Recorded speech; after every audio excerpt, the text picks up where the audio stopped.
The moment you lose emotional control, you lose control of your life. Not tomorrow. Not eventually. Right now. Every reaction you don't master becomes a decision you didn't choose. That's the key. Most people are not living. They are reacting. And reaction is not freedom. It is surrender. The truth most people avoid. You were never defeated by a lack of intelligence. You were never held back by lack of opportunity. You were never ruined by bad luck. You were defeated by your reactions. Anger you couldn't control. Fear you obeyed. Ego that needed to speak. Emotion that needed release. That's the uncomfortable truth. And until you face it, nothing changes. This is not motivation. This is not a motivational audiobook. You don't need hype. You don't need encouragement. You don't need someone telling you that you're special. You need control. Because without control, every strength you have will eventually be used against you. That's the key. The invisible prison. Most people live inside an invisible prison. They wake up already reacting. Notifications decide their mood. Traffic decides their patience.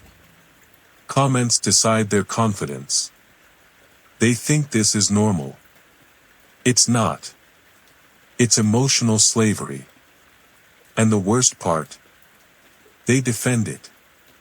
I'm just being real. I'm expressing myself. That's just how I feel. No. That's how you've been trained to react. Why emotional control is real power. Power is not dominance over others. Anyone can shout. Anyone can intimidate. Anyone can react. Real power is self-command. The ability to feel emotion without being owned by it. The ability to pause when impulse demands reaction. The ability to stay silent when ego begs to speak. That's the key. And almost no one has it. The world is designed to provoke you. Understand this clearly. The modern world profits from your lack of emotional control. Outrage keeps you clicking. Fear keeps you consuming. Validation keeps you posting. Chapter 1: Stop reacting. Start observing. The moment you react emotionally, you hand your power to someone else. Not later. Not eventually. Immediately. The instant your emotions take the lead, you are no longer in control of the situation. Someone else is. That is not an opinion. That is how power works. If someone can make you angry, they can make you careless. If someone can rush you, they can make you mistake-prone. If someone can provoke you, they can steer you. You have a choice. And that choice appears in a very small window of time. React or observe. Most people react. That's why most people stay predictable. The cost of reacting. Emotional reactions expose three things instantly: insecurity, impatience, neediness. You don't have to say them. Your reaction communicates them for you. A raised voice says, "I've lost control." Defensiveness says, "I need approval." Over-explaining says, "I doubt myself." That's the key. People aren't listening to what you say when you react. They're reading what you reveal. And when you reveal too much, you lose leverage. It's not about suppressing emotion. It's about discipline. It's not about being cold. It's about being intentional. You don't need their permission to pause. You don't need their permission to think. You don't need their permission to stay silent. Observation is control. Observation keeps you in control. Because it keeps you informed. When you observe, you gather data. You notice. Tone changes. Body language. Word choice. Timing. You see who rushes you. You see who fills silence nervously. You see who reveals their position too early. Reacting blinds you. Observing sharpens you. That's not philosophy. That's strategy. You have a choice. Every single time. Observe first. React last. Decide calmly. Repeat that. Observe first. React last. Decide calmly. Real-world example, arguments. In arguments, the first person to react emotionally loses position. They raise their voice. They interrupt. They defend. And the other person learns everything they need to know. Silence, on the other hand, creates pressure. When you don't react, the other person keeps talking. And when people keep talking, they expose their true motivation. You don't need to win arguments. You need to control the environment. That's the key. Calm presence beats emotional intensity every time. Real-world example, negotiations. In negotiations, silence is leverage. The person who speaks too quickly reveals urgency. Urgency signals weakness. The person who reacts to an offer immediately shows their hand. But the person who pauses, who observes, who lets the silence stretch, that person controls the tempo. You don't need to rush. You don't need to impress. You don't need to justify. You have a choice. Pause, or surrender leverage. Real-world example, workplace conflict. In the workplace, emotional reactions are remembered longer than logic. One emotional outburst can undo years of credibility. But the calm professional, the one who listens, pauses, and responds deliberately, that person gets trusted. That person gets promoted. That person gets watched. Because emotional control signals leadership. That's the key. Leaders regulate themselves first. Human add, pause and reset. Before we go further, pause. If you're listening while doing something else, slow it down. This chapter isn't about ideas. It's about behavior. Think about the last time you reacted emotionally. Not the big moment. The small one. A message. A comment. A look. A tone. You don't need to judge yourself. You just need to notice. That awareness is where discipline begins. Now continue. Why people react. People react because they confuse speed with strength. They think fast responses show confidence. They don't. They show impulse. They think emotional expression is honesty. It's not. It's exposure. You don't owe anyone instant access to your inner world. You don't need their permission to stay composed. It's not about authenticity. It's about control. That's the key. The discipline of delay. Delaying your reaction does three things. First, it breaks patterns. People expect immediate responses. When they don't get them, they lose rhythm. Second, it gives you clarity. Emotion fades. Information remains. Third, it establishes authority. Calm people get followed. You have a choice. Delay or react. Observe first. React last.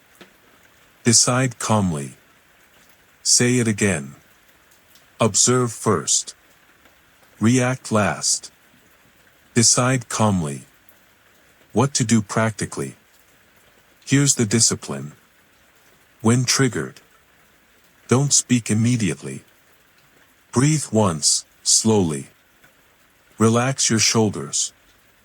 That physical pause interrupts the emotional loop. Then ask yourself one question. What is actually happening here?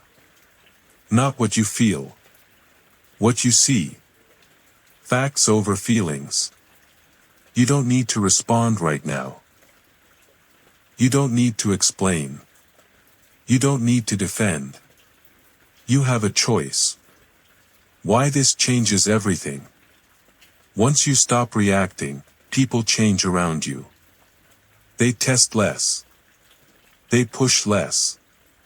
They reveal more. Because reactive people are easy to control. Observant people are not.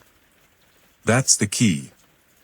The moment you stop reacting emotionally is the moment you start leading yourself. Chapter close and transition. You don't need louder words. You don't need sharper arguments. You don't need faster responses. You need discipline. Observe first. React last. Decide calmly. Master this, and you reclaim your power. You mastered the pause. Now it's time to understand why silence itself is one of the most powerful tools you will ever use. You will be tempted to react. Today. Tomorrow. In small moments that feel insignificant. That's where discipline is built. This audiobook is not here to entertain you. It's here to rewire your behavior. If you feel resistance right now, that's normal. It means the lesson is landing. Stay with it. Chapter 2, Silence is a psychological weapon. Silence makes insecure people uncomfortable. And powerful people respected. That difference matters. Most people talk to relieve tension. Powerful people use silence to create it. And whoever controls the tension controls the situation. That's the key. Silence is not passive. Silence is active pressure. And if you don't understand this, you will keep giving away leverage without realizing it. Why silence feels uncomfortable. Humans are wired to fill gaps. When silence appears, the mind panics. Questions arise. Did I say something wrong? What are they thinking? Do I need to explain myself? Insecure people rush to answer those questions out loud. They talk. They justify. They reveal. Powerful people do the opposite. They wait. You have a choice. Fill the silence, or let it work for you. Most people don't lose power because they say the wrong thing. They lose power because they say something when silence would have been stronger. That's the key. Silence creates psychological pressure. Silence creates tension. And tension demands resolution. When you stay silent, the other person feels the pressure to act. They speak more. They explain more. They reveal intent. You don't need to interrogate people aggressively. Silence does it for you. That's why silence is used in interrogations, negotiations, Leadership moments. High-stakes conversations. The principle is always the same. Whoever speaks first loses leverage. Say it again. Whoever speaks first loses leverage. Example, interrogations. In interrogations, silence is deliberate. Investigators ask a question. Then they stop talking. They don't rescue the suspect from discomfort. They let the silence stretch. And what happens? The person talks. They fill the gap. They contradict themselves. Because silence is heavier than words. You don't need to pressure. You don't need to accuse. Silence does the work. That's the key. Example, leadership presence. Leaders don't rush to speak. They don't rush to respond. They don't rush to reassure. They enter a room calmly. They sit comfortably in silence. And people notice. Silence signals confidence. It signals self-trust. It signals authority. Leaders don't fill space nervously. They let others adjust to them. You don't need their permission to be quiet. You don't need their permission to pause. Silence says, I'm not afraid of this moment. Example. High-stakes conversations. In difficult conversations, silence is discipline. When someone challenges you, accuses you, or tries to provoke you, your instinct is to respond immediately. Defend. Explain. Correct. That instinct is expensive. Silence forces the other person to continue. And the longer they talk, the clearer their position becomes. You gain information. They lose composure. That's the key. Why people break silence. People break silence because they confuse silence with weakness. They think, if I don't speak, I'll look unsure. If I don't respond, I'll lose control. The opposite is true. Silence is confidence without performance. It's not about dominance. It's about restraint. And restraint is power. You don't need to prove intelligence by talking. You don't need to prove confidence by explaining. You have a choice. Speak or stay in control. Let this land. Pause here. If silence makes you uncomfortable, that's not a flaw. It's conditioning. You've been trained to fill space. To respond instantly. To stay agreeable. This chapter isn't asking you to change your personality. It's asking you to build discipline. Start small. 1 extra second before speaking. 1 extra breath. 1 moment of restraint. That's where control begins. Now continue. Silence is not avoidance. Let's be clear. Silence is not avoidance. It's not fear. It's not withdrawal. Avoidance hides. Silence observes. Avoidance escapes. Silence confronts, calmly. You're not avoiding the moment. You're mastering it. It's not about being passive. It's about being deliberate. That's the key.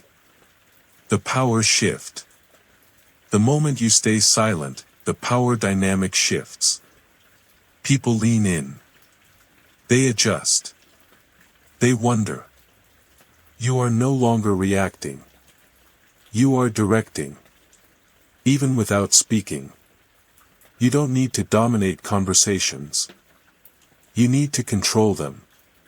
And silence is how you do that. The rule of leverage. Memorize this. Whoever speaks first loses leverage. In negotiations. In arguments. In confrontations. In meetings. Silence forces the other person to move. You stay still. They reveal. That's the key. Practical discipline, how to use silence. Here's how to apply this. When asked a question, pause before answering, even if you know the answer. When challenged, let silence stretch. Don't rush to defend. When negotiating, state your position once. Then stop talking. When criticized, stay calm. Let the silence work. You don't need their permission to pause. You don't need their permission to think. You have a choice. Why this feels unnatural at first. Silence feels unnatural because you're breaking old habits. Habits of reacting. Habits of explaining. Habits of over-communicating. Discomfort is not danger. Discomfort is growth. That's the key. The more comfortable you become with silence, the more composed you become under pressure. What silence communicates? Silence communicates confidence without arrogance, control without aggression, authority without force. People trust calm. People follow composure. Silence is not emptiness. It's presence. Silence and emotional control. Silence protects your emotional state. When you speak emotionally, you leak information. When you stay silent, you preserve energy. You don't need to share your inner world. You don't need to broadcast feelings. Privacy is power. That's the key. The long-term effect. Over time, people treat you differently. They interrupt you less. They test you less. They listen more. Not because you demanded respect, but because you demonstrated control. Silence trained them. Chapter close and transition. Silence is not weakness. It is leverage. Whoever speaks first loses leverage. Remember that. You've learned how silence shifts power externally.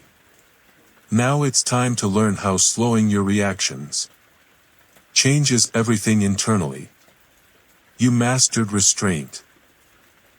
Now you'll master timing. Chapter 3, slow down your reactions to speed up your life. Fast reactions create slow progress. Controlled reactions create momentum. That sounds backwards to most people. But it's the truth. The people who rush their responses spend years cleaning up mistakes. The people who slow down their reactions build lives that move forward quietly and permanently. That's the key.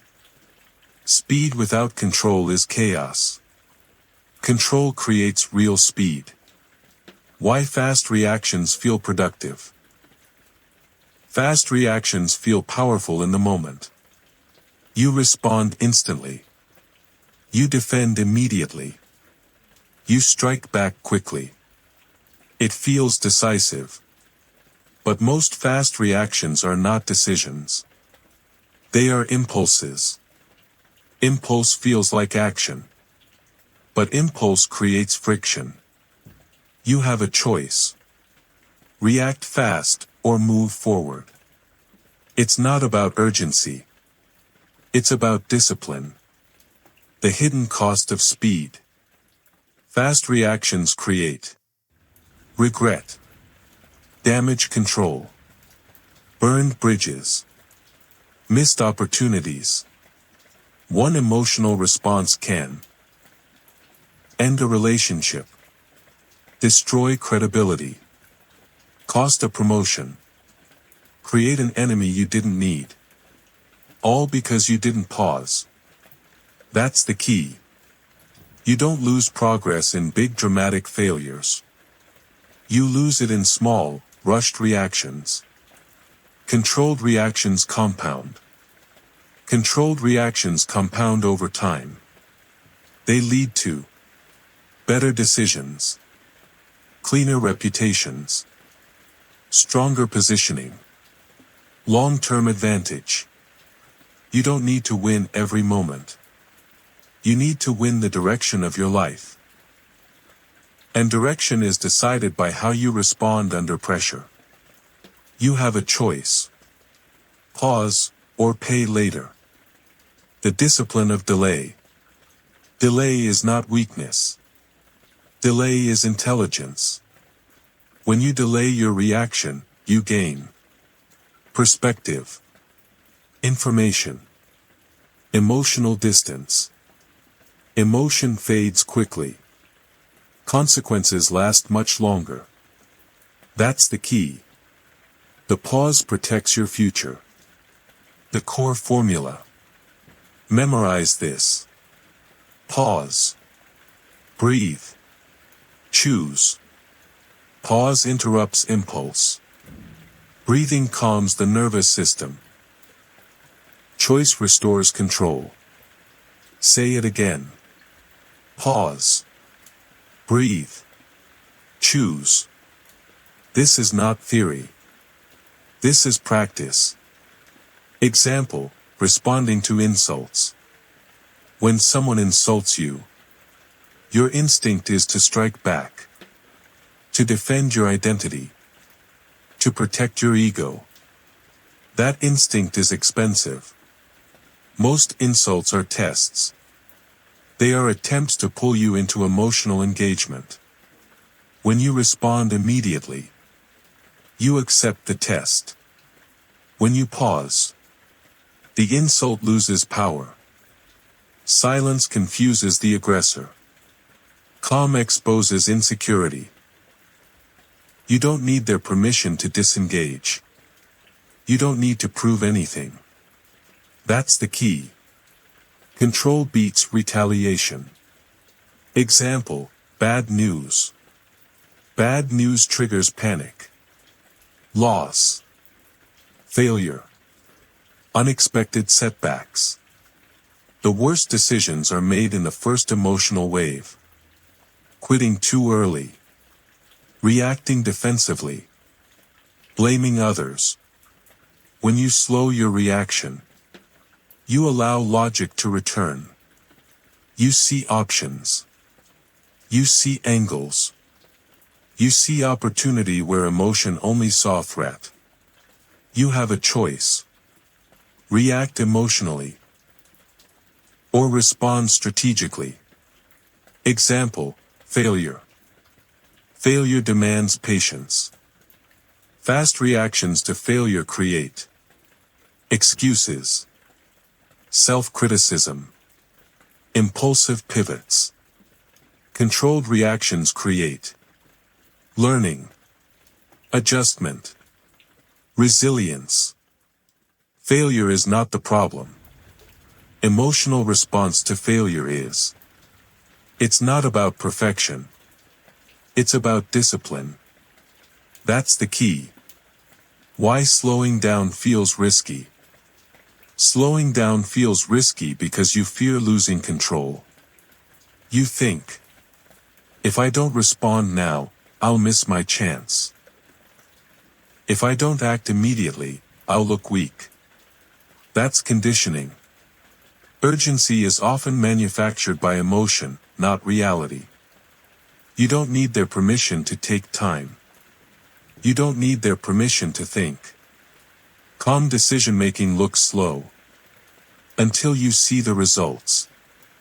Check your pattern. Pause here. Think about the last 3 situations. Where you reacted too quickly. A message. A comment. A decision. You don't need to judge yourself. You need to notice the pattern. Awareness precedes control. This audiobook is not here to shame you. It's here to train you. Now continue. The nervous system advantage. Slowing your reactions regulates your nervous system. When you react instantly, your body enters fight or flight. When you pause and breathe, you regain physiological control. Calm body. Clear mind. That's the key. You cannot think strategically from an emotionally flooded state. Why patience creates speed. Patience eliminates rework. It eliminates apologies. It eliminates damage control. It eliminates unnecessary conflict. What looks slow in the moment becomes fast over time. You move forward cleanly. Fast reactions create loops. Controlled reactions create progress. The illusion of urgency. Most urgency is fake. Emails. Messages. Demands. Other people's panic does not require your panic. You have a choice. Absorb their urgency, or maintain your pace. You don't need their permission to slow down. That's the key. Practical training. How to slow reactions. Here's the discipline. When triggered, don't respond for 10 seconds. That's it. 10 seconds to breathe.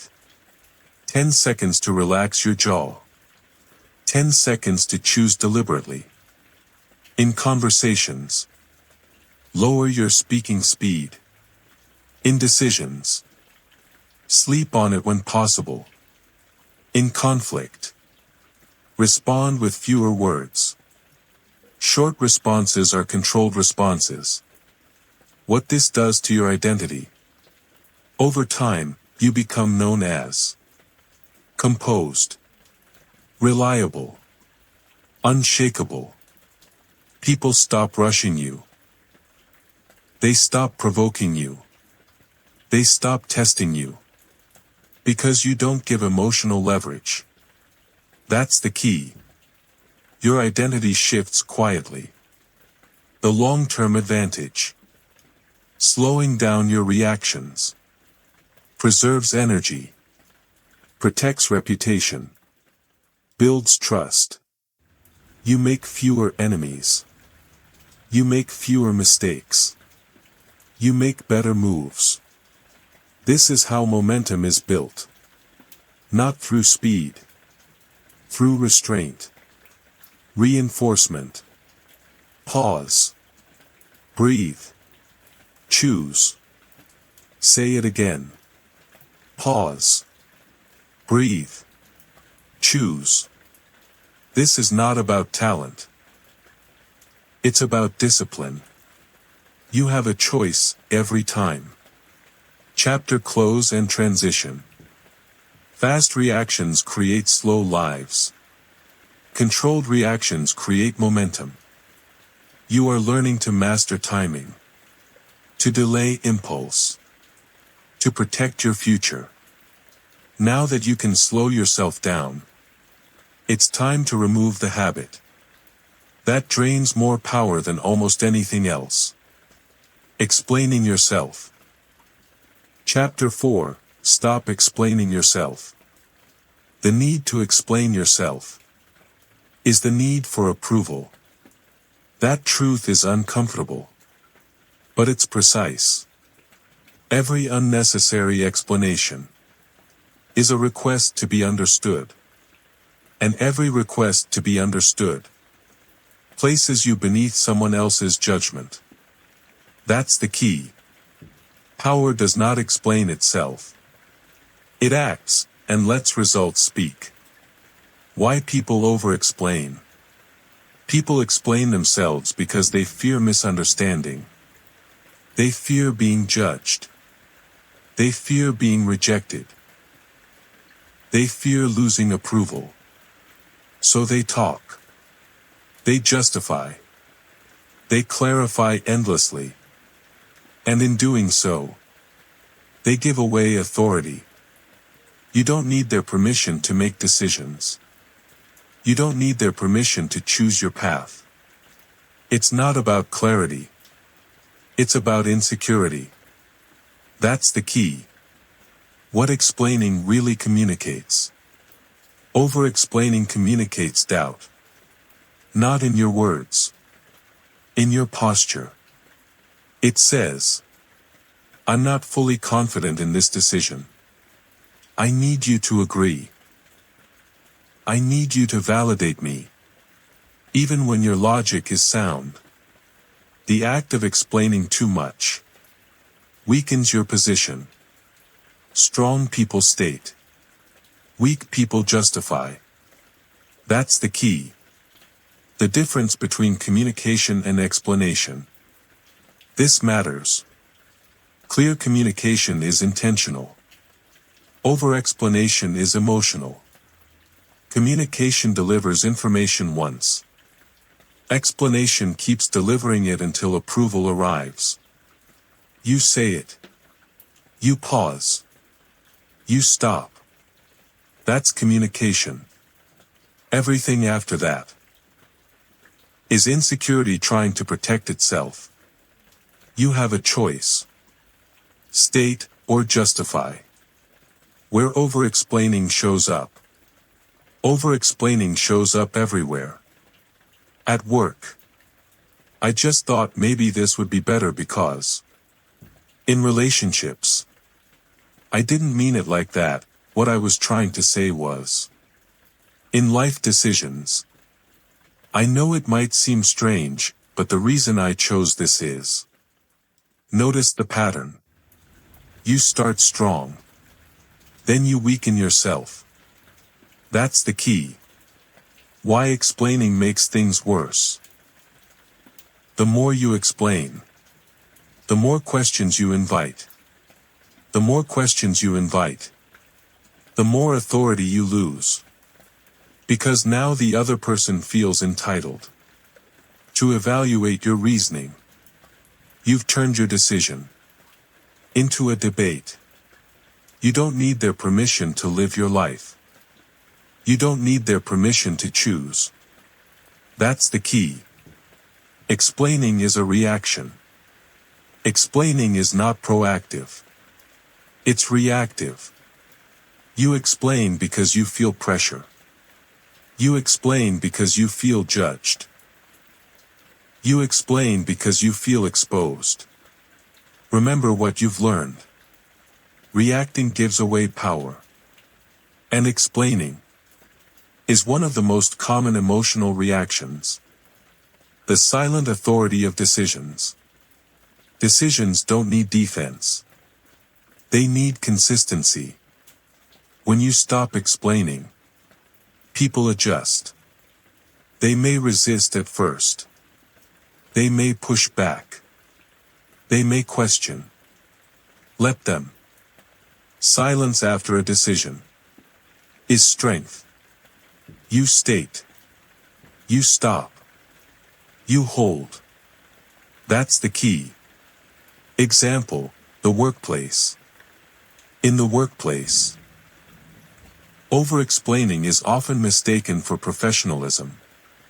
It's not. Professionals deliver clarity, not excuses. Instead of, I chose this approach because I thought maybe dash. Say, this is the approach. Then stop. If clarification is required, you'll be asked. Until then, silence is discipline. Example, relationships. In relationships, over-explaining kills attraction and respect. Not because communication is bad, but because insecurity is loud. You don't need to narrate your intentions. You don't need to justify boundaries. A simple statement is enough. No. I'm not available. This doesn't work for me. Anything more is negotiation you didn't agree to. That's the key. Example, personal choices. Your life choices do not require a committee. Career changes. Lifestyle decisions. Personal growth. Explaining invites opinions. Opinions invite doubt. You don't need to convince anyone. You need to commit. Results explain everything later. Why silence after a statement is powerful. When you state something and stay silent, you create psychological pressure. The other person must process. They must respond. You are no longer performing. You are holding position. That's the key. Silence after clarity is authority. The fear behind explaining. Let's name it. The fear is, what if they don't like my decision? That fear is expensive. Approval is temporary. Self-respect is permanent. It's not about being liked. It's about being aligned. That's the key. Practical discipline, how to stop explaining. Here's the training. When you state something, stop after one sentence. Physically stop. Feel the discomfort. Let it pass. You don't need to fill it. When questioned, answer once, briefly. When pressured, repeat the statement calmly. No new information. No emotional tone. That repetition builds authority. What happens when you stop explaining? At first, people push. They're used to access. They're used to explanations. They're used to negotiating your decisions. Hold. Soon, something changes. They stop asking. They stop testing. They adapt. Because you trained them. That's the key. Identity shift. When you stop explaining, your identity changes. You become grounded, decisive, self-trusting, not loud, not aggressive, quietly firm. That's discipline. Repetition. You don't need their permission. Say it again. You don't need their permission. It's not about clarity. It's about discipline. State. Pause. Hold. Chapter close. Explaining is a habit. Discipline replaces it. When you stop explaining, you stop leaking power. You stop negotiating your worth. You stop reacting to pressure. You stand. End of chapter. Pause here. Notice how often today you feel the urge to explain. Not because you must, but because you're uncomfortable with silence. That's where your work is. You don't need to fix it all at once. You need to catch it once. One moment. One sentence less. One pause longer. That's discipline in action. Let this chapter settle. Now that you no longer explain yourself, it's time to understand why emotional discipline is the foundation of real leadership. Chapter 5. Emotional discipline separates leaders from followers. Leaders regulate themselves. Followers react to others. That is the line. And it never moves. The difference between leadership and followership is not intelligence. It is not talent. It is not confidence. It is emotional discipline. That's the key. If you cannot control yourself, you will always be controlled by circumstances, people, or pressure. Why emotional discipline comes first. Most people think leadership starts with vision. It doesn't. Leadership starts with regulation. If you cannot regulate your emotions, your vision collapses under stress. Your authority dissolves under pressure. Your decisions become unstable. Emotionally undisciplined people may rise quickly, but they fall faster. You have a choice. Lead yourself, or be led by your impulses. What emotional discipline actually is. Emotional discipline is not emotional suppression. Suppression hides emotion. Discipline commands it. You still feel anger. You still feel fear. You still feel frustration. But those emotions no longer drive your behavior. That's the key. Emotion becomes information, not instruction. Why followers react? Followers react because reacting feels relieving.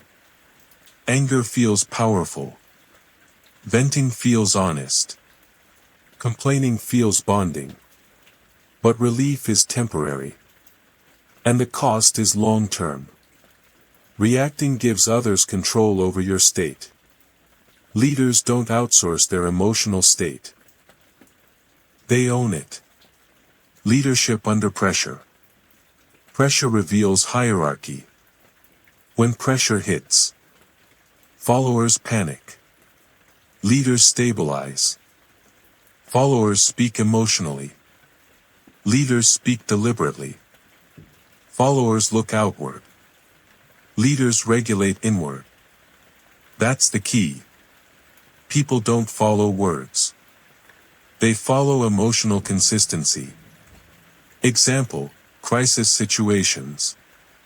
In a crisis, everyone is watching. Not for answers, but for composure. If you panic, others panic harder. If you stay calm, others stabilize. Calm is contagious. That's leadership. You don't need to be the smartest person in the room. You need to be the most regulated. Example, workplace leadership. In workplaces, emotional discipline creates trust. Leaders who explode emotionally train teams to hide mistakes. Leaders who stay composed create clarity and accountability. People follow emotional safety. That's the key. Discipline builds trust faster than charisma ever will. Why emotional outbursts destroy authority. One emotional outburst can erase years of credibility. Not because people are unforgiving, but because unpredictability is unsafe. Authority requires consistency, and emotional inconsistency destroys it. You don't need their permission to stay composed. You don't need to match their energy. The illusion of being real. Many confuse emotional discipline with inauthenticity. They say, I'm just being real. I'm expressing myself. But uncontrolled expression is not honesty. It's impulse. Authenticity without discipline is volatility. Leaders are real, but they are regulated. That's the key. Self-command is leadership. Leadership is not about controlling others. It's about commanding yourself. When no one is watching. Your tone. Your posture. Your pace. You lead yourself first. You have a choice. Let emotions drive. Or put them in the passenger seat. Emotional discipline in conflict. Conflict tests leadership instantly. Followers escalate. Leaders de-escalate. Followers personalize. Leaders contextualize. Followers seek to win. Leaders seek to resolve. That's the key. Calm doesn't mean passive. It means precise. The long-term advantage of emotional discipline. Emotionally disciplined people make fewer enemies, recover faster from setbacks, maintain clarity under stress. They don't burn bridges emotionally. They cross them intentionally. This compounds. Over time, emotionally disciplined people are trusted with more responsibility. Why people resist discipline? Discipline feels restrictive at first. Emotion wants expression. Ego wants release. But freedom comes later. Discipline first feels like limitation. Then it becomes liberation. That's the key. Practical discipline, how leaders regulate. Here is the standard. When emotional intensity rises, lower your voice. When provoked, slow your movements. When pressured, reduce your words. External calm creates internal order. You don't need their permission to pause. You don't need their permission to regulate. The identity shift. Once emotional discipline becomes your baseline, people treat you differently. They bring you problems, not drama. They seek your opinion, not your reaction. They follow your presence, not your volume. You become reliable. That's leadership. Repetition. You have a choice. React or regulate. Express or command. Follow emotion or lead yourself. It's not about talent. It's about discipline. Say it again. It's not about talent. It's about discipline. Chapter close. Emotional discipline is not optional for leaders. It is the foundation. Without it, authority collapses. With it, trust grows. You are no longer reacting to the world. You are stabilizing it. Ask yourself one honest question. When pressure rises, do people calm down around you? Or tense up? There's your answer. You don't need to change everything today. You need to catch one moment. One reaction you don't give. One emotion you regulate. That's leadership training. Now that you understand how emotional discipline creates authority, it's time to protect that authority by controlling what you reveal. This channel exists to sharpen your mindset, not to entertain your emotions. If that's what you're here for, you're in the right place.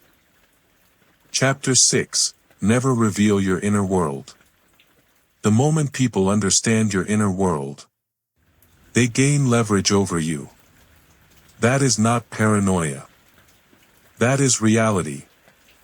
Your fears, your doubts, your emotional triggers, your insecurities. Once revealed, they can be used. That's the key. Powerful people are not mysterious by accident. They are private by discipline. What your inner world really is. Your inner world is your emotional reactions, your doubts, your hopes, your fears, your motivations. It is not meant for public access. Yet most people expose it constantly. They talk when they feel uncertain. They share when they feel overwhelmed. They vent when they feel misunderstood. And every time they do, they lose power. You have a choice. Reveal or protect. Why oversharing is dangerous. Oversharing feels like honesty. It feels like connection. But in reality, it's exposure. Not everyone listening is supportive. Not everyone listening is neutral. Some are observant. Some are strategic. They don't need to harm you actively. They just need information. That's the key. Information is leverage. The illusion of emotional transparency. Modern culture rewards emotional transparency. Be open. Share your truth. Let people see the real you. This advice is incomplete and dangerous. Transparency without discernment is self-sabotage. You don't need to reveal everything to be authentic. You need to be aligned. It's not about honesty. It's about discipline. Who actually deserves access? Very few people deserve access to your inner world. Trust is earned slowly. Consistency proves character. Yet most people give access instantly. Because they want to feel understood. That's the trap. You don't need to be understood by everyone. You need to be respected. That's the key. How people use your inner world. People don't always weaponize your emotions intentionally. Sometimes they do it unconsciously. They adjust how they speak to you. They push your buttons. They test your boundaries. Because once someone knows what affects you, they can influence you. Silence protects you from that. Example, the workplace. In the workplace, oversharing is costly. Talking about stress, frustration, or self-doubt may feel human, but it reshapes how others perceive you. You may be capable. You may be competent. But emotional exposure creates doubt. Leaders are not emotionless. They are contained. That's the key. Example, relationships. In relationships, revealing everything too quickly kills polarity and respect. Not because vulnerability is bad, but because timing matters. Oversharing creates emotional dependency. Privacy creates stability. You don't need to narrate your emotions. You need to regulate them. Example, social environments.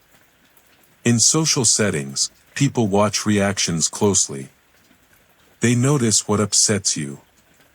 They notice what excites you. They notice what makes you defensive. The more you reveal, the easier you are to read. Unreadable people are difficult to manipulate.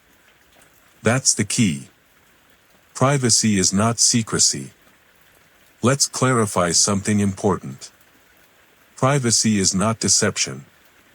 Privacy is not lying. Privacy is choosing what deserves exposure. You can be honest without being open. You can be authentic without being transparent. That's discipline. Why people feel compelled to share. People share because silence feels lonely. They share because emotions want release. They share because they want validation. But validation is expensive. It teaches you to outsource emotional regulation. You don't need their permission to feel stable. You don't need their permission to process privately. What silence communicates about you? Silence communicates strength. Not loud strength. Not aggressive strength. Quiet strength. It says, I'm not impulsive. I'm not reactive. I'm not easily influenced. That's the key. People trust what they cannot easily read. The strategic advantage of privacy. When your inner world is protected, your reactions are unpredictable. Your decisions are harder to influence. Your presence feels grounded. You are not mysterious. You are disciplined. That distinction matters. What to share, if anything. Here is the rule. Share facts, not feelings. Share outcomes, not internal struggle. Share decisions, not doubts. You don't need to expose the process for people to respect the result. The emotional leak problem. Every time you overshare emotionally, you create a leak. Energy leaks. Focus leaks. Authority leaks. Privacy seals those leaks. That's the key. Practical discipline, protecting your inner world. Here's how to train this. When emotional, don't speak immediately. When uncertain, don't narrate it. When overwhelmed, withdraw briefly, don't vent. Process internally. Decide calmly. Then speak if necessary. You have a choice. Release or regulate. The identity shift. As you protect your inner world, something changes.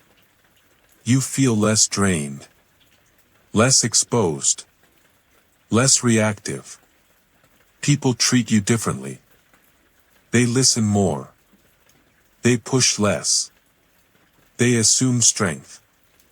Not because you demanded it, because you demonstrated it. Repetition. You don't need their permission to stay private. Say it again. You don't need their permission. It's not about secrecy. It's about discipline. Protect your inner world. Your inner world is valuable. Treat it that way. Not everyone deserves access. Not every emotion deserves expression. Privacy builds power. Discipline protects it. Think about the last time you shared something personal that didn't need to be shared. Notice how it felt afterward. Lighter or exposed. That awareness is your signal. You don't need to shut down emotionally. You need to be selective. One moment at a time. One sentence less. One boundary stronger. That's quiet discipline. Now that your inner world is protected, it's time to sharpen the external signal you give to the world. This is the work most people avoid. If you're still here, you're doing it. Consistency beats intensity. Chapter 7. Become unreadable. When people can read you, they can predict you. When they can predict you, they can control you. That is not theory. That is leverage. The most difficult people to manipulate are not the loud ones. They are the unreadable ones. That's the key. What unreadable really means. Unreadable does not mean cold. It does not mean deceptive. It does not mean distant. Unreadable means regulated. Your face does not announce your emotions. Your tone does not betray your thoughts. Your body does not leak tension. You feel everything, but you reveal very little. That's discipline. Why humans constantly leak information? Humans are expressive by default. Micro-expressions. Tone shifts. Body language. Most people don't even realize how much they reveal. Raised eyebrows. Tight jaws. Fast speech. These are signals. And signals are read by anyone paying attention. You have a choice. Broadcast or contain. Why being read is a liability. Once people can read you, they adjust around you. They know when to push. They know when to flatter. They know when to provoke. You become predictable. Predictability is convenient. For them. Unreadability removes convenience. That's the key. Unreadable people create psychological uncertainty. People are uncomfortable with uncertainty. When they cannot read you, they project. They guess. They hesitate. They overthink. Meanwhile, you observe. That is advantage. You don't rush to fill the gap. You don't rush to clarify. Silence and neutrality do the work. Example, negotiations. In negotiations, unreadable people win. If your excitement shows, your leverage drops. If your disappointment leaks, your position weakens. Neutral expression keeps options open. You don't celebrate early.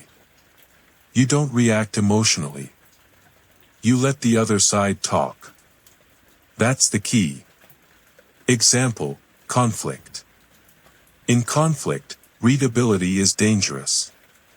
Anger invites escalation. Fear invites pressure. Unreadability disarms.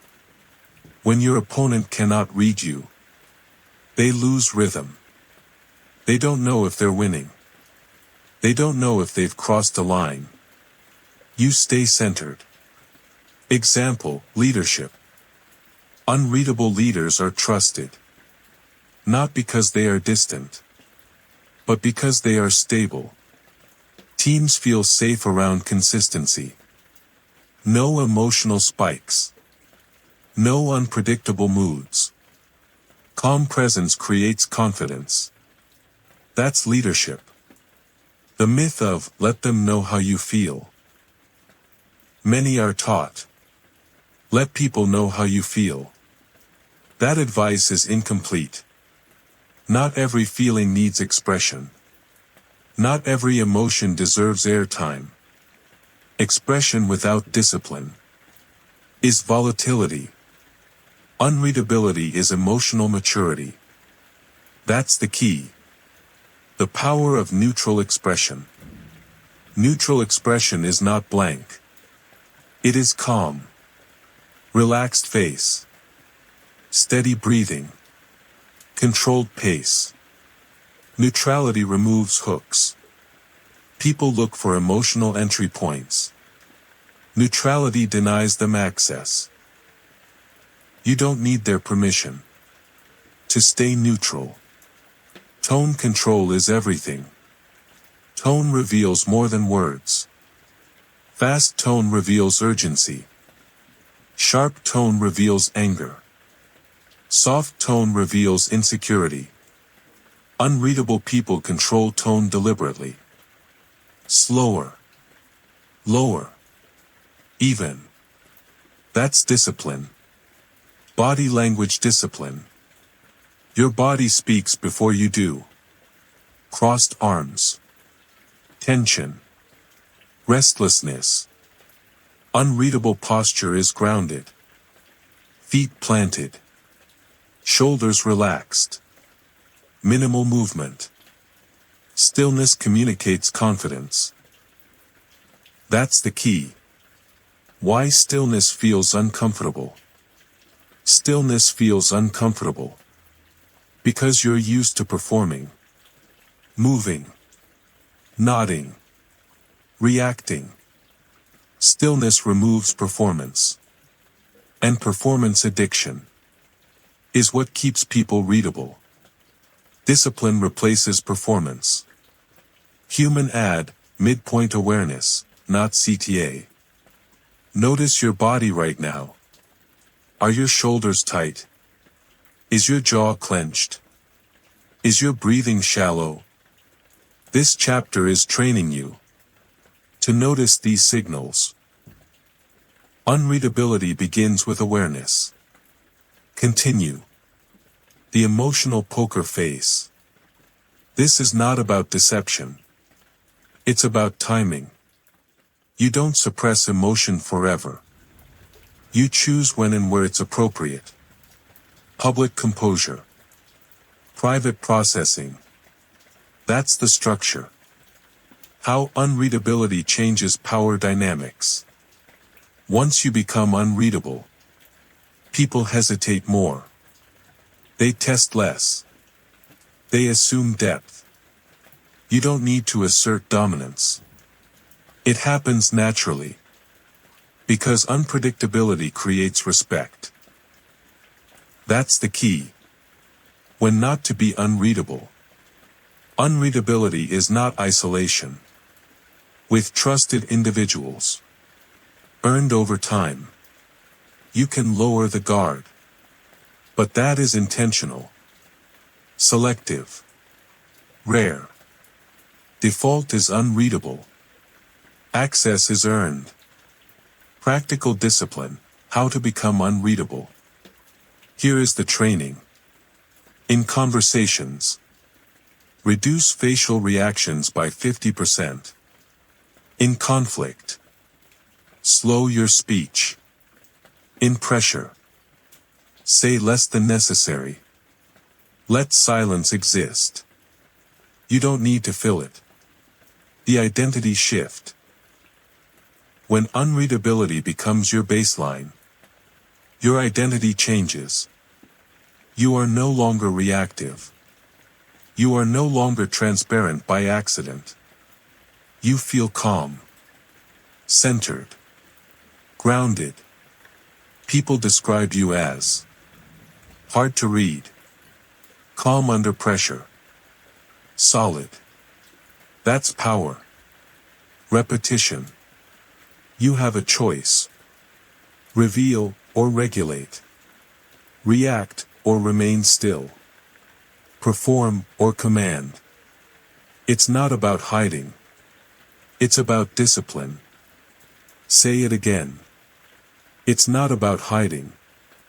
It's about discipline. When people can't read you, they can't rush you. They can't provoke you. They can't control you. Unreadability is not mystery. It is mastery. Unreadability under pressure. The real test of unreadability is not calm situations. It's pressure. Anyone can look composed when nothing is at stake. But when pressure rises, when eyes are on you, when outcomes matter, that's where most people collapse and reveal everything. That's the key. Pressure forces leaks. Pressure accelerates emotion. Heart rate increases. Breathing shortens. Muscles tighten. And when the body tightens, information leaks. Facial expressions sharpen. Tone shifts upward. Movements speed up. People don't hear your words. They read your state. And if your state is readable, your leverage disappears. You have a choice. Leak under pressure. Or become unshakable. Why pressure makes people talk. Under pressure, silence feels dangerous. The mind says, say something. Clarify. Explain. Defend. This urge is not strategic. It's emotional survival. But survival reactions are not leadership reactions. Talking under pressure does not create control. It destroys it. That's the key. Unreadability is built before pressure. Unreadability is not created in the moment of pressure. It is trained beforehand. You don't decide to be calm. When tension hits, you default to your habits. If your habit is reacting, you will react. If your habit is restraint, you will remain composed. Discipline is installed before the moment arrives. The 3 signals to eliminate under pressure. There are 3 signals you must eliminate. First, speed. Fast speech reveals anxiety. Second, volume. Raised volume reveals loss of control. Third, excess words. More words reveal insecurity. Unreadable people do the opposite. They slow down. They lower volume. They reduce words. That's discipline. Silence as a shield. Silence absorbs pressure. When others push, silence holds. When others escalate, silence deflates. Pressure needs resistance to grow. Silence provides none. And without resistance, pressure collapses. That's the key. Eye contact and stillness. Under pressure, people often break eye contact. Or they stare aggressively. Both reveal emotion. Unreadability is steady eye contact. Relaxed. Unforced. Combined with stillness. No fidgeting. No pacing. No defensive movement. Stillness communicates. I am not threatened. When you say nothing, others say more. Pressure makes people nervous. When you stay silent, they feel it. They fill the space. They over-explain. They justify. They reveal intent. You gain information without asking. That's leverage. Pressure is where respect is decided. People don't respect potential. They respect control under pressure. Anyone can perform loudly. Few can remain calm. Unreadability under pressure changes how people remember you. That memory lasts. Reinforcement. Pressure reveals discipline. Say it again. Pressure reveals discipline. When pressure rises, do not rise with it. Remain still. Remain quiet. Remain unreadable. That is power. For the next 24 hours, practice one thing only. Reduce your visible reactions. No commentary. No facial performance. No emotional leaks. Just observe. Notice how people respond differently. That awareness is training. Now that you've learned how to remain unreadable, it's time to apply that discipline in the moments that test you the most. Chapter 8: Emotional Control in Conflict. The calmest person in a conflict always wins. Not the loudest. Not the angriest. Not the most aggressive. The calmest. Because conflict is not won by force. It is won by control. That's the key. The moment conflict pulls you into emotion, you lose position. Why conflict exposes weakness instantly? Conflict strips away performance. It removes politeness. It removes comfort. It removes preparation. What remains is regulation. That's why conflict is dangerous. For emotionally undisciplined people, anger leaks. Fear leaks. Ego leaks. And every leak is leverage. For the other side, you have a choice. Escalate, or dominate calmly. The biggest mistake people make in conflict. Most people believe conflict is about winning. It's not. Conflict is about not losing control. The first person to raise their voice, speak too fast, interrupt, defend emotionally, has already lost. Because they revealed their state. That's the key. Conflict is an emotional trap. Conflict invites reaction. It dares you. Respond now. Prove yourself. Defend your identity. That invitation is a trap. When you accept it, you give the other person control over your nervous system. Leaders don't accept emotional invitations. They pause. The power shift in conflict. The moment you stay calm, the dynamic shifts. The other person expects resistance. They expect emotion. They expect engagement. When they don't get it, they feel exposed. They escalate. They overtalk. They contradict themselves. Meanwhile, you observe. That's the key. Why calm feels so hard in conflict? Calm feels hard because conflict triggers ego. Ego wants to be right, to be respected, to be seen as strong. But ego-driven responses are always reactive. Discipline ignores ego and protects position. It's not about pride. It's about power. Tone is the battlefield. In conflict, tone matters more than words. You can say the same sentence in two different tones and create two completely different outcomes. Fast, sharp tone escalates.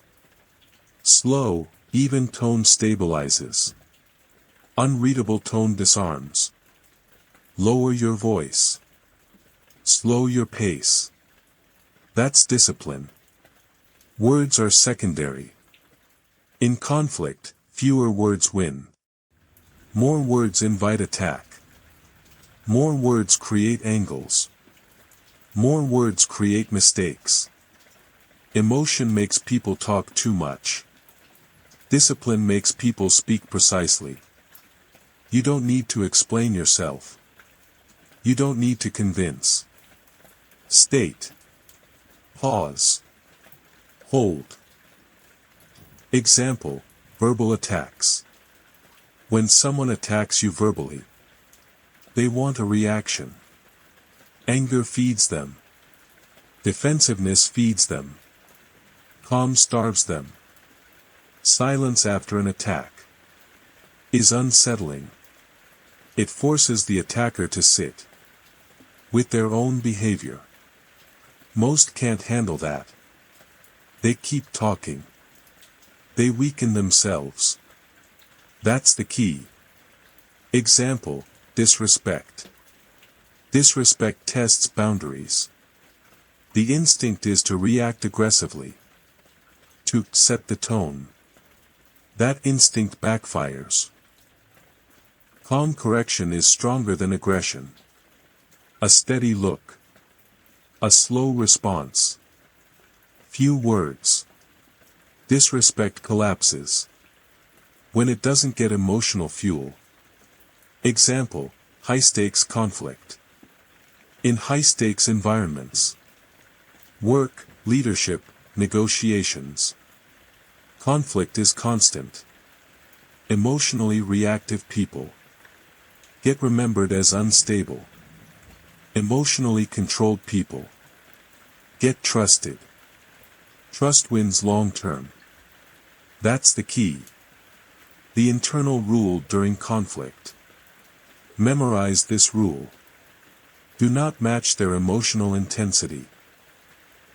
If they rise, you lower. If they rush, you slow. If they push, you hold. Opposition expects mirroring. Discipline breaks expectation. Breathing is control. In conflict, breath controls mind. Shallow breath equals emotional flooding. Deep breath equals regulation. One slow breath before speaking changes everything. You don't need their permission to breathe. You don't need their permission to pause. The power of delayed response. Delayed response frustrates aggression. Aggression needs immediacy. It feeds on reaction. Delay drains its energy. A pause of 2 seconds feels like eternity. To an emotional person, that pause is power. Why silence wins in conflict? Silence forces accountability. When you stop responding emotionally, the other person must confront themselves. Silence removes the game. That's the key. You are not avoiding conflict. You are mastering it. What conflict is really testing? Conflict tests your identity, your emotional regulation, your discipline under pressure. It is not about the issue. It is about control. Win control. The issue resolves itself. Practical discipline, conflict protocol. Here is the protocol. When conflict starts, lower your voice. Slow your speech. Reduce words. Breathe once before responding. Do not interrupt. Do not explain. Do not defend emotionally. Observe first. React last. Decide calmly. What happens when you master this? Over time, conflict changes. People argue with you less. They provoke you less. They respect your presence. Not because you demanded it. Because you demonstrated control. That's leadership. Repetition. The calmest person wins. Say it again. The calmest person wins. It's not about dominance. It's about discipline. Conflict does not require aggression. It requires regulation. When you stay calm, you control the pace, the tone, and the outcome. You are no longer reactive. You are strategic. Winning without escalation. The moment you raise your voice, you admit the conflict controls you. The moment you rush your words, you admit you're under pressure. And the moment you react emotionally, you surrender the outcome. That's the key. In conflict, control is everything. Conflict is a test of self-command. Conflict is not about facts. It is not about logic. It is not about fairness. It is a test of self-command. The person who can control themselves controls the direction of the exchange. Everyone else is just reacting. You have a choice. Command yourself. Or be commanded by emotion. Escalation is emotional weakness. Escalation feels powerful. But it's not. Escalation is compensation. People escalate when they feel unheard, threatened, or insecure. Raising volume does not increase authority. It reveals loss of control. That's the key. Authority is quiet. The trap of defending yourself. Most people lose conflict the moment they start defending. Defending invites attack. Defending explains weakness. Defending hands control to the aggressor. You don't need to defend yourself. When you are centered, state your position once. Then stop. Silence forces the other side to carry the emotional weight. Why calm feels threatening to others. Calm unsettles emotional people. They expect resistance. They expect emotion. They expect engagement. When they don't get it, They feel exposed. They push harder. They say more. They overreach. And that's when they lose. The power of non-reaction. Non-reaction is not passivity. It is strategic restraint. It says, I am not destabilized. I am not rushed. I am not emotional. This shifts the power dynamic immediately. You don't argue with fire. You remove oxygen. Breath control under attack. When conflict hits, your breath is the first signal. Fast breathing equals emotional flooding. Slow breathing equals control. One deep breath before responding is not hesitation. It's dominance. That pause resets your nervous system and breaks the other person's momentum. The pause that changes everything. A 2-second pause after an emotional statement feels unbearable to most people. That's why it works. Silence magnifies their words. Silence makes them self-aware. Most people will backtrack, clarify, or soften. Because silence is a mirror. Fewer words, more weight.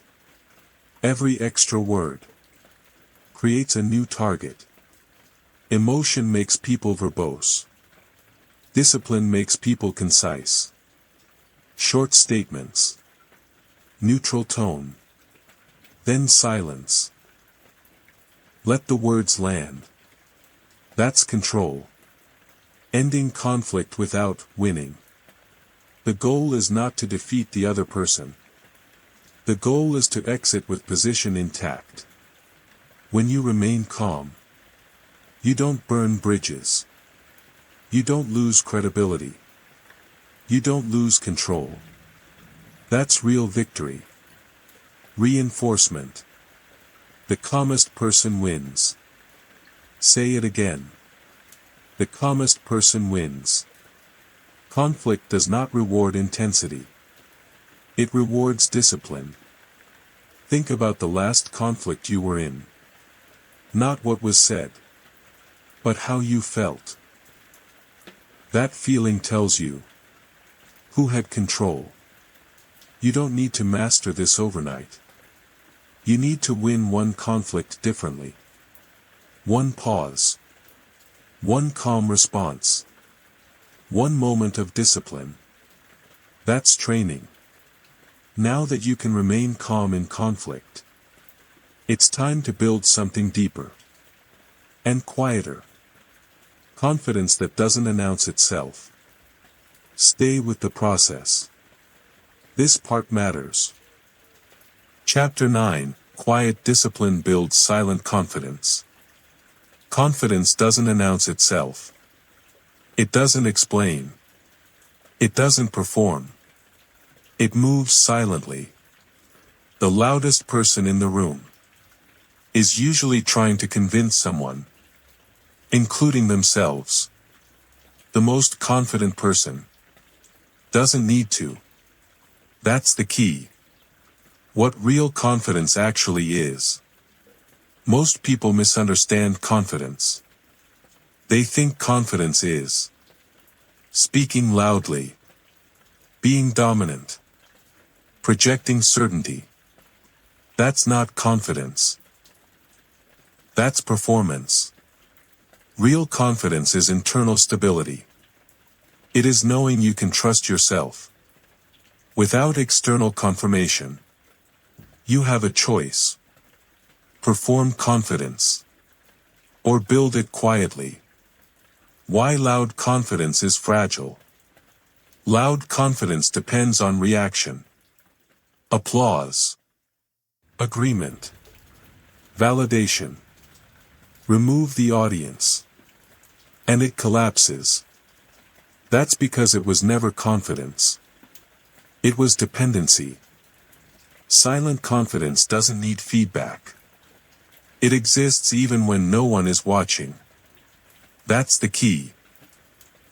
Where silent confidence comes from. Silent confidence is built through discipline. Not motivation. Not hype. Not inspiration. Discipline. Doing what you said you would do. Even when no one knows. Holding your standards. Even when there is no reward. That's how trust with yourself is formed. And self-trust is confidence. Confidence is evidence-based. Confidence is not belief. It's evidence. Every time you pause instead of reacting, stay silent instead of explaining, work instead of talking, you collect proof. Proof that you are reliable to yourself.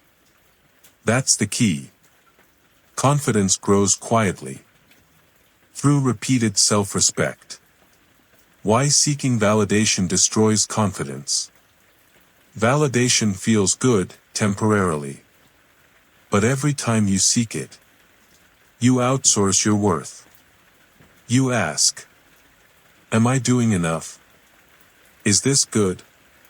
Do you approve? That weakens internal authority.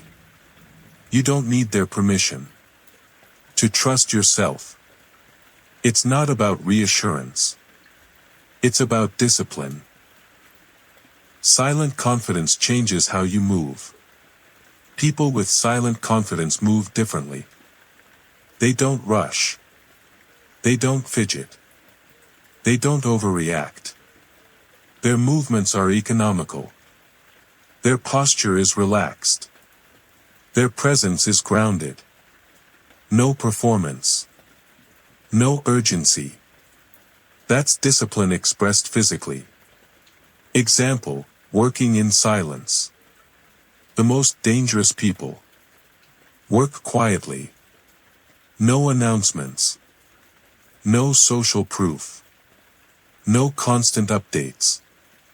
They don't talk about what they're building. They build it. Results speak louder than words. That's the key. Why silence strengthens confidence.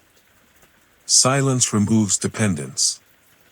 When you stop explaining yourself, you stop seeking approval. When you stop announcing progress, you stop chasing validation. Silence forces self-reliance. And self-reliance is confidence. The ego versus confidence. Ego needs to be seen. Confidence doesn't. Ego reacts emotionally. Confidence remains composed. Ego wants to win arguments. Confidence wants alignment. That's the key. Confidence doesn't dominate rooms. It stabilizes them. Silent confidence in conversation. Silently confident people listen more than they speak. Pause before responding. Choose words carefully. They don't interrupt. They don't rush to fill silence. When they speak, people listen. Because silence has trained attention. Why saying less makes you stronger. Every unnecessary word is a small leak. Emotion makes people talk too much. Discipline makes people precise. You don't need to narrate your thoughts. You don't need to justify your decisions. State. Pause. Move on. That's confidence. Silent confidence under pressure. Pressure reveals the truth. False confidence cracks. Silent confidence holds. It doesn't spike emotionally. It doesn't seek control through volume. It stays steady. And steadiness under pressure is what people remember. How discipline compounds over time. Discipline compounds quietly. One early morning. One controlled reaction. One decision made without applause. No one notices at first. Then suddenly, everyone does. That's the key. Confidence arrives as a byproduct, not a goal. Why silent confidence is rare. Most people want shortcuts. They want to feel confident without earning it. They want identity without discipline. Silent confidence cannot be faked. It requires consistency. When it's boring, lonely, and unrewarded. That's why it's rare. Practical discipline, building silent confidence. Here is the training. For the next 30 days. Stop announcing your plans. Reduce emotional reactions. Work without telling anyone. Finish what you start. No announcement. Just action. You don't need their permission. To move quietly. The identity shift. At some point, something changes. You stop wondering if you're capable. You know. Not because someone told you, but because your behavior proved it. That certainty is silent confidence. It doesn't fluctuate with opinion. Repetition. Confidence doesn't announce itself. Say it again. Confidence doesn't announce itself. It's not about noise. It's about discipline. No announcement. Just action.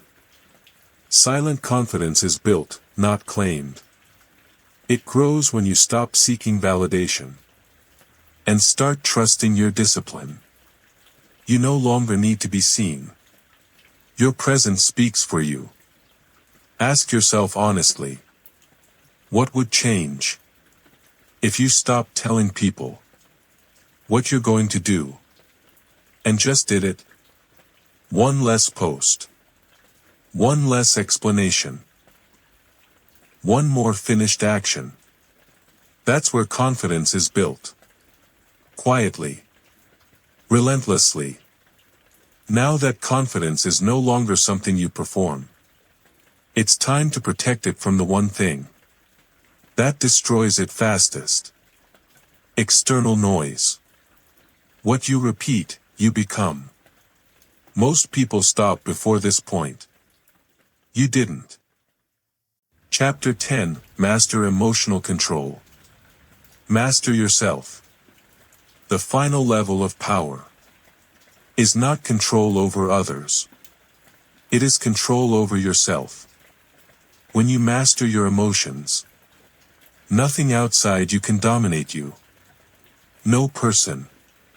No situation. No pressure. That's the key. Self-command is freedom. What self-mastery really means. Self-mastery is misunderstood. People think it means perfection, emotionlessness, total calm at all times. That's not reality. Self-mastery means choice. You still feel emotion. But emotion no longer decides your actions. You decide. You have a choice. React or regulate. Impulse or intention. Why emotional control is the highest skill.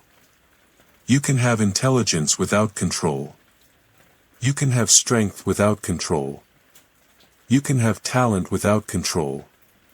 And still lose everything. Emotional control protects every other ability you have. Without it, success collapses under pressure. Relationships destabilize. Focus disappears. That's the key. No discipline survives without emotional control. Emotions are not the enemy. Let's be clear. Emotions are not weakness. Uncontrolled emotions are. Anger is information. Fear is information. Frustration is information. But information is not instruction. Self-mastery means emotions report. They do not command. It's not about suppression. It's about discipline. The cost of emotional slavery. Most people are emotionally reactive. They don't live intentionally. They respond. One comment ruins their day. One delay creates frustration. One insult controls their mood. That is not freedom. That is emotional slavery. You don't need their permission to take control of your state. The moment you realize you are in control, there is a moment in self-mastery. When something shifts, you feel emotion rise, and you don't obey it. You pause. You breathe. You choose. That moment changes everything. That's the key. That moment proves you own yourself. Emotional control creates focus. Uncontrolled emotion fractures attention. Anger pulls you outward. Anxiety pulls you forward. Regret pulls you backward. Control centers you. When emotions settle, focus sharpens. And focus is the true currency of achievement. Example, long-term consistency. Consistency is not about motivation. Motivation fades. Consistency is emotional regulation. Training when you don't feel like it. Working when no one notices. Staying calm when progress is slow. That's emotional mastery in action. Why most people quit? People don't quit because they're incapable. They quit because they cannot regulate discomfort. Boredom. Doubt. Frustration. Emotion tells them to stop. Discipline tells them to continue. That's the key. Success belongs to the regulated. Emotional control and inner peace. Inner peace is not the absence of problems. It is the absence of emotional chaos. When you stop reacting to everything, life becomes quieter. Not easier. Quieter. And in that quiet, clarity appears. The relationship between control and confidence. Confidence grows from self-trust. Self-trust grows from regulation. Every time you control your reaction, you prove something to yourself. I can be trusted. That's the foundation. Not hype. Not affirmation. Evidence. The identity shift, from reactive to commanding. At some point, you stop saying, I feel like doing this, and start saying, this is what I do. Emotion stops leading identity. Discipline does. That's the shift. You are no longer hoping to be disciplined. You are disciplined. Why emotional control creates freedom? Freedom is not doing whatever you want. That's impulse. Freedom is choosing your response, regardless of emotion. That's mastery. When nothing external controls your internal state, you are free. That's the key. The daily practice of self-command. Self-mastery is not a single decision. It is daily repetition. Pausing before speaking. Breathing before reacting. Choosing silence over impulse. Small moments. Repeated. That's how control is built. Practical discipline, the self-command rule. Memorize this rule. Emotion rises. I pause. I choose. Say it again. Emotion rises. I pause. I choose. You don't need their permission to pause. You don't need their permission to choose differently. Why this separates the few from the many. Most people let emotion drive behavior. A few decide otherwise. Those few outlast others, outgrow others, outperform others. Not because they are better, but because they are regulated. That's the key. Resilience is emotional control over time. Resilience is not toughness. It's recovery speed. How fast you return to center after disruption. That speed improves. With emotional discipline, you stop spiraling. You stop catastrophizing. You reset. Mastery is quiet. By now, you've noticed a pattern. True power is quiet. True confidence is silent. True discipline is unseen.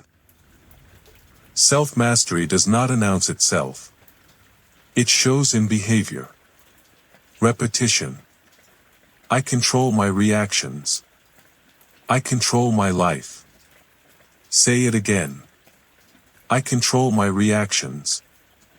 I control my life. It's not about emotion. It's about discipline. When you master emotional control, you master yourself. No one can rush you. No one can bait you. No one can dominate your inner world. You move deliberately. You respond intentionally. That is power. The final layer of self-command. The last thing standing between you and total control of your life is not the world. It's your reactions. Every reaction you don't master becomes a handle for life to grab you. That's the key. If nothing can pull you emotionally, nothing can move you without permission. Self-command is not motivation.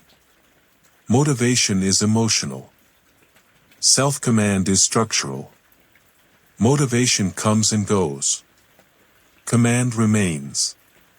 If you rely on emotion to behave correctly, you will fail the moment emotion turns against you.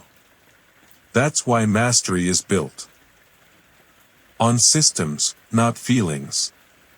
You have a choice. Be driven by emotion or ruled by principle. Why your mind needs rules. Untrained minds negotiate constantly. I'll do it later. I deserve a break. Just this once. That internal dialogue is emotional weakness. Self-command ends negotiation. Rules remove debate. When the rule exists, emotion is irrelevant. That's the key. The difference between discipline and control. Discipline is external structure. Control is internal enforcement. You can follow discipline without mastery. You cannot master yourself without control. Control means you do what must be done, even when emotion protests. That's self-ownership. Most people are reacting to life. Watch people closely. They wake up already reacting. Messages dictate mood. Traffic dictates patience. Comments dictate identity. They are not living intentionally. They are being pulled. You don't need their permission to stop reacting. Emotional control is ownership. When you lose emotional control, you lose ownership of your actions. Someone else triggered you. Something else decided your behavior. Self-command means nothing external decides your internal state. That's the key. Ownership equals freedom. The moment emotion tries to hijack you, emotion always announces itself physically first. Tight chest. Shallow breath. Accelerated thought. This is the moment. If you miss it, emotion drives. If you catch it, you choose. That awareness is mastery. The pause that changes identity. Pausing is not delay. Pausing is dominance. That pause says, I am not owned by impulse. Every pause rewires identity. Over time, you become someone who chooses instead of reacts. That's self-command. Why self-command feels lonely. Few people practice self-command because it removes excuses. It removes emotional relief. It removes validation. No one sees your restraint. No one applauds your control. But control compounds. And eventually, others feel it. The long game of mastery. Self-command is not dramatic. It's boring. Repetitive. Uncelebrated. That's why it works. While others chase stimulation, you build stability. And stability outlasts everything. Emotion is temporary. Identity is permanent. If you let emotion decide behavior, your identity fluctuates. Strong one day, weak the next. Self-command locks identity. No matter how you feel, you behave consistently. That's the key. Consistency creates power. Why emotional control creates mental dominance. Mental dominance is not intensity. It's clarity. Clear thinking requires emotional regulation. Anger clouds judgment. Fear narrows perception. Excitement distorts reality. Control clears the mind. That clarity becomes advantage. Self-command in adversity. Adversity exposes everything. When things go wrong, reactive people collapse. Disciplined people adjust. Emotion screams. Control whispers. And the whisper wins. The discipline of non-reaction. Non-reaction is not weakness.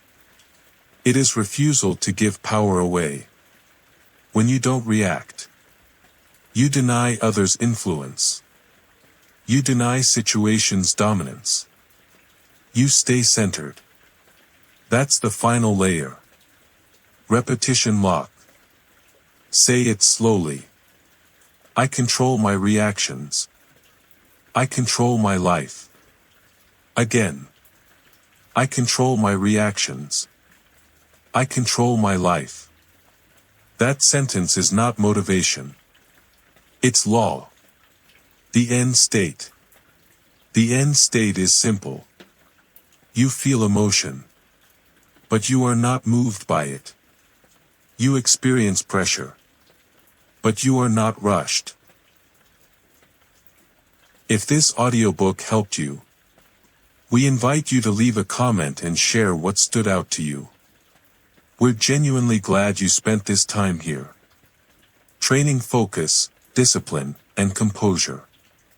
If you'd like to support this work, please like and subscribe, so you don't miss the next audiobooks coming soon. Thank you for listening. Move quietly. Stay disciplined.